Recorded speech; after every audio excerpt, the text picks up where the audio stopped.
Are you our real dad? Kehinde asked, looking up at Zayn with a smile as bright as the morning sun. He looks ready to reach out and hug the tall stranger immediately. Taiwo felt his mind go blank. He was the more cautious twin. Why was his brother asking a complete stranger such a heavy question? Zayn felt a strange tug at his heart. He had never been good with children, but looking at these two, he felt an instant, powerful bond. Maybe I am, Zayn replied, trying to soften his voice, but only a DNA test can prove that for sure. Let's go for the DNA test then, Kehinde demanded. He didn't want to wait another second. He wanted a father, and he wanted it to be this man. Taiwo tried to pull his brother back. We shouldn't just go with him. Mommy's friends are waiting for us. I will have my men tell them you are with me, Zayn declared firmly. Before the boys could protest further, his bodyguards gently lifted them up. Taiwo felt a sense of peace despite the situation. Being near this man felt right. Zayn, his assistant, and the boys piled into his luxury SUV, with the bodyguards following in another car. They headed straight for a private hospital. Who is your mother? Zayn asked during the drive. Our mommy is Teniola Ademole, Taiwan said. Zayn went silent. The name didn't ring a bell immediately, but he knew the truth was only an hour away. And your names? I am Kehinde Ademole, and my brother is Taiwo Ademole, the younger twin chirped. Zayn nodded. They carried their mother's name. He didn't ask more. He wasn't a man of many words, but he couldn't stop looking at them. Back at the restaurant, Rosa was getting worried. They've been gone too long, she whispered. Larry stood up. Stay here, I'll check the male restroom. He went inside, checking every store, even accidentally walking in on an old man who gave him a very angry look. The boys were nowhere to be found. Larry ran to the security desk. Did you see two identical boys, little twins? The security guard nodded. Yes, sir. They left just now with their father. Their father? Larry's heart dropped. He demanded to see the surveillance footage. Meanwhile, Rosa was pacing by the table.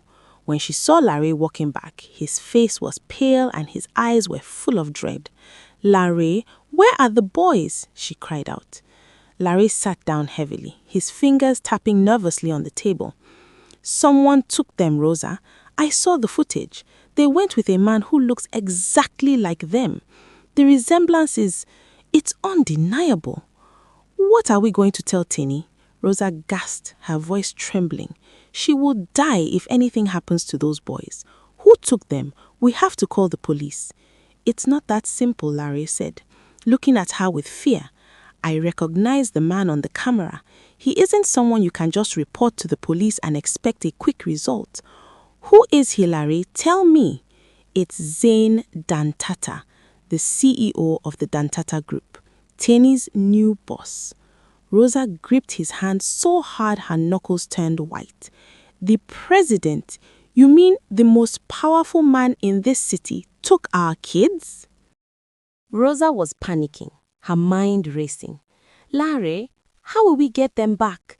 We can't go to Tenny's house and tell her that some billionaire snatched her children because they look like him. Everyone in Lagos knew Zayn Dantata. He was a shadow, powerful, private, and rarely seen in public.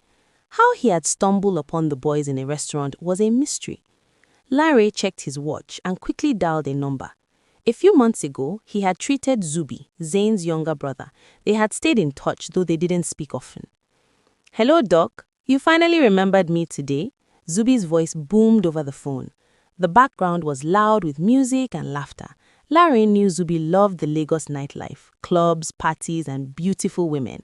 He was the complete opposite of his serious elder brother. Zubi, I need a huge favor, Larry said, his voice urgent. Zubi must have sensed the tone because the music got quieter as he moved to a secluded area of the club. Yeah, Larry, what's up? Talk to me. I need to know where your brother Zayn is. It's a matter of life and death, Larry stated. Zubi frowned. My brother is out of the country, man. He's not due back until tomorrow. You'll have to wait. He is in town, Zubi. I just saw him at a restaurant. He just left with 2 kids that I was supposed to be looking after. They are his spit and image, and he just took them. Zubi went silent. He knew his brother was unpredictable, but this was extreme. Are you sure? He didn't even tell me he was back. I am 100% sure. Check for me, please. Zubi told him to wait for a call back. Rosa sighed in relief. If Larry didn't have that contact, they would have been helpless. Larry paid the bill and they hurried to his car to wait for news. Meanwhile, Zayn arrived at the Dantata private hospital. The staff scrambled to attention. The big boss rarely visited unless it was something serious. Zayn walked through the lobby holding the hands of Taiwo and Kehinde. The nurses froze in shock. "Good evening, sir," and "Hello, little masters," the head nurse stammered. She couldn't believe her eyes. The boys were carbon copies of the CEO. "Good evening, Nurse Kate," Zayn replied. He was actually in a decent mood, otherwise he would have just walked past with a cold nod. "Your boys are an exact copy of you, Mr. Zayn," she added with a smile. Zayn gave a tiny, rare grin and kept walking toward the private testing wing. As they walked, his phone rang. His assistant handed it to him. "It's Mr. Zubi, sir." Zayn answered. "Zubi." "I can't believe you're in Lagos and you didn't tell me," Zubi shouted over the phone. "Where are you right now?" "At the hospital," Zayn said, shortly, then hung up. He didn't have time for small talk. He wondered how Zubi found out he was back so fast. In the club, Zubi tossed his expensive drink into a nearby bin. He didn't even bother going back to the bar.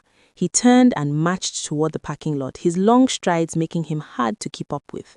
His date for the night, a girl named Rita, hurried after him. She caught up just as he was opening his car door. She slid her hand into his shirt, leaning against him. "Which hotel are we going to tonight, baby?" she purred. Zubi didn't even look at her. His mind was on the hospital and the twins Larry had mentioned.